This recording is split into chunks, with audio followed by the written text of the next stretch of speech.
a background check is needed. I think most of you know that, a criminal background check through the state. The state of Commonwealth of Pennsylvania has the patch system. You can look that up. It's very easy to do.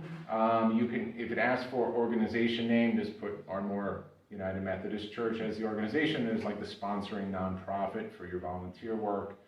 You put your name, your birth date, and it's for a volunteer engagement for the record check. And then you wait. And you usually don't have to wait that long. For me, it took a few seconds. For some people, it took a few minutes. But they're going to issue a control number. It's like a number that starts with the letter R, 5 or 6 digits or whatever. And then that part's not intuitive. Then all the intuition kind of goes out the window.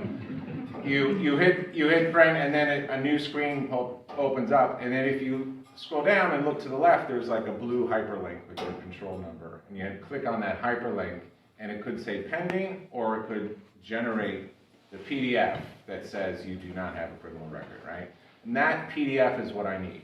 Now, all that being said, so you just email the PDF to codebluelm@gmail.com, and then I'll keep your background check and you're ready to volunteer after that. If you're having issues, just email me. You can send me the control number and I can pull it down myself, or you can send me your full name, date of birth, address, and I think that's it. I don't need social security number or anything like that. And I can run it for you too. That might be easier for some people. So give it a try. If it doesn't work, let me know and I can help you out with that. Are there any other questions about signing up? Yeah. Temperature, that's air temperature, that's not a wind chill. It's going to be wind chill as well. Oh, okay. Yeah. Right, Mark? Yes, it's wind chill, and the county is the Department of Public Safety or Department of Health. One of those two departments is tasked with making the official declaration. Mm-hmm. That has changed this year because last year it was 20. It actually was changed in mid-December from 20 degrees to 32 degrees. So there are more days open. It's been it just added a little bit for those of us who are volunteering in those. But it's been really a big win for the folks who are sleeping outside. So it could be 35 and very windy and you'd have a cold. Yes. Okay. So there was a code blue last night. So the temperatures, I don't know. The temperature, yeah, it was right on the edge in terms of the actual air temperature, but it was windy. And the Montgomery County Department of Public Health has a Facebook page. That's what I use. They post it generally no later than noon that day. But like I said, if you're signed up for a shift that day, I'm going to let you know whether it's a code blue or not. So that way, You'll know. yeah. One more thing that's a little bit in the weeds, but like some nights we've had no guests. Like last night we didn't have a guest because I think they didn't know if it was code blue or not. And we're going to try to like make sure we communicate with, since we know that who the guests are, we can communicate a little better with them. If there are no guests, the first shift, by midnight, they can call the Lower Merion Police because they're one of our main referral source, or the only referral source besides the guests themselves, and say, we don't have any guests. If we don't have any guests by 1 a.m., we're going to close the shelter, right? There's no point for the second shift to be here all night if no one's going to come in. We don't welcome walk-ins after 11 o'clock anyway, so if guests are just showing up themselves, after 11 we can't let them in, but we will let the police bring people in up to 1 o'clock, right? Mm-hmm. So that's just thing. So we just make sure that the second shift aren't sitting there like Maytag repair people all night. Rebecca? Tam's got a list of things you can do around the church. Yeah. HVAC work or something. What did I miss? Anything? So the trickiest sign-up part that we have found Oh, yes, is, thank you. yeah. So when you think about signing up like tonight, you're probably thinking, well, it's Monday night, and so I'm going to sign up for the first shift on Monday night or the second shift on Monday night. Technically, because the second shift starts at 1:30 in the morning, it's actually Tuesday night. And so you need to make sure that if you want to work the second shift, that you're actually looking that it's the next calendar day. So we've had a lot of people sign up for the second shift on like Tammy. It's always good for your pastor, I can attest to this, to make mistakes so that you feel good about not making mistakes.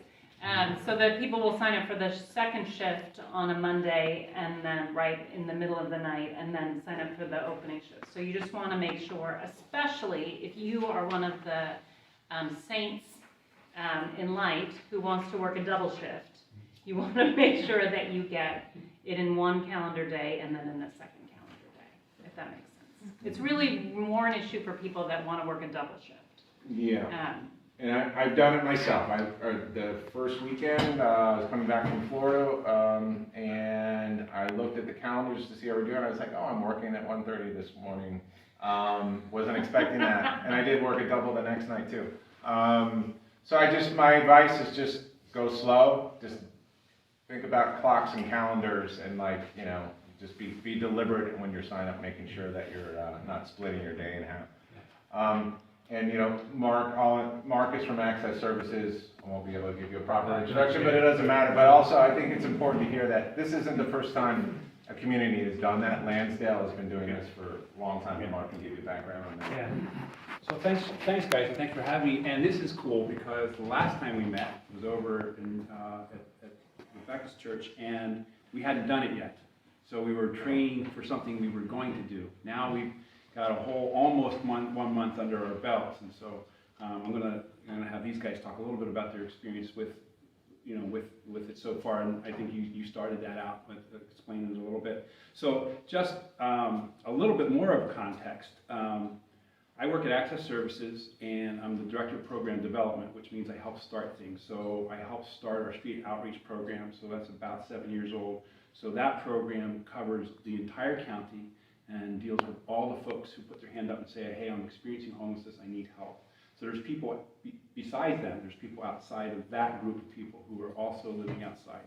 But we cover the entire county, so we know that there are people who are sleeping outside in every single community in Montgomery County, whether or not the community is super aware of them or not. So kudos to you guys here to notice that, to know that about your community and say, we want to do something for the folks living in our community. We're really promoting the idea of a community response to the people in their community who are living outside. So the effort here is for folks who are living outside in Lower Merion. Not people from, I live in Green Lane, so I'm on the other side of the county. I'm also part of, so there's the street outreach program, and then the other thing that I've been involved for the last 2 years, actually, is with this conversation in different spaces. So last week I was up in Upper Perk, which is East Greenville, Red Hill, and Pennsburg. So also sort of the other edge of the, and you guys are the brand newest ones. You open on January the 2nd. They were planning to open on January the 15th, and then they had a hiccup in terms of the use of the building that they had identified. There was a couple of code issues, so they're still sort of working that out. But they have identified people in their community, and they're saying, we're not trying to solve this for the whole county, but in the valley, they call it, Upper Perk Valley. In the valley, we know that there's people who are living outside, and we want to respond to our neighbors who are living outside of us. So that's the thrust of this. That's the effort of it. And one of the great starting ways for a community to begin to respond to folks who are living outside is the Code Blue shelter, because it's not permanent. It's crisis oriented. People know that there's a need for people to get inside in really bad weather. So it's a very good way to get started in the community. And so I've been in, I think, 6 different Code Blue spaces where people have been starting up Code Blue shelters across the county. There's another one over in Abington and Willow Grove that's not quite yet up and running yet. But this conversation is happening in multiple spaces. I'm also on the board of Pottstown Beacon Hope, which is a shelter in Pottstown. It's a winter shelter, so it's open from November 1st every single night till the end of April. So it's a little bit different than Code Blue. It's just open seasonally. And they have 30 or 35 folks every night of that season. And so I volunteer there. So I get a little bit of taste of all of what people are experiencing, and it's very similar to what you just heard. So maybe one thing just to say at the beginning, and then I'm gonna ask Rebecca and Tammy maybe to talk about their experience, the experience thus far. If I'm staying outside, there's a lot of decisions that I have to make before I decide to go inside, even though it's cold. When we're inside, we can't imagine like what it must be like to be outside. But if you're living outside, there's a couple of things you have to figure out. There's a guy I know in Pottstown named Marty, and he says, I won't come in because I can't bring all my stuff with me, and I'm afraid it's going to be stolen if I come in and I leave my stuff outside. There's another guy named Josh who had that happen. I was doing the van run in the morning, and the day before, he had returned to his encampment, and his whole tent was gone. Like not only his personal stuff, but his whole tent was gone, and he said, I have to find another place, I need another tent. So there's lots of things. Some folks have pets, and they won't, even though we've offered, can we have your pet go with somebody overnight? And I'm a dog guy. I don't know that I would let my dog, even if you're a good person. I don't know if I would let my Minnie. She's part of the family. So there's lots of reasons why a person might hesitate before going in. So usually at the very beginning of the Code Blue season, we don't have as many people go in. When it's a long stretch of really cold weather, we had that one really cold stretch. Towards the end of it, people were saying, I'm getting tired. It's harder for me to be outside. I need to get inside. So the reason that's important is because by the time I decide to come, I just want to be inside. I'm willing to. I want to come in. I want to lay down. I was talking to a guy. There's a guy named Brandon who runs the shelter, one of the two shelters in Norristown, and they have 35, 38 men or women. It's co-ed, but they have 35 or 38 people every single night. And he said, most of the time they're snoring by 9 o'clock. People just want to get in. They haven't slept. It's been too cold to sleep. So people are making a decision to come inside. It's a nice ring, so I do that so I don't panic. Oh, okay, there's something going on. I should probably respond, but I don't have to flinch. When we are volunteering and we were like, what are people going to be like when they come in? Most of the time, people have already made a decision. I just need to be inside. I want to come in. I want to lay down. I want warmth. I'm tired. I want a little something to eat. And that's sort of the attitude that people come in with. I'm going to say one other thing, and just sort of about the values piece of it, and then have Rebecca and Tammy reflect on their experiences thus far. At Pottstown Beacon of Hope, I didn't wear that hoodie, it's in the laundry, but it says love, hope, and grace. And so it's what they're about, that's their mission. So they're saying, we want people to come inside and be safe, but we really want to show them those things. Because that's really what's important. This is very relational. This work is very relational. And so you know the guys now. The people who have already volunteered know a little bit about them. We're forming relationships. And that's really as important to people as being inside. It's important to be inside, but it's also important to be able to be known and to be heard and to be seen. And so when I personalize that, and when I say, okay, I'm driving, I drive a lot on Saturday and Sunday mornings, and so there's a guy named Tony, and Tony is not usually ever very happy. He finds a lot of things wrong with the world.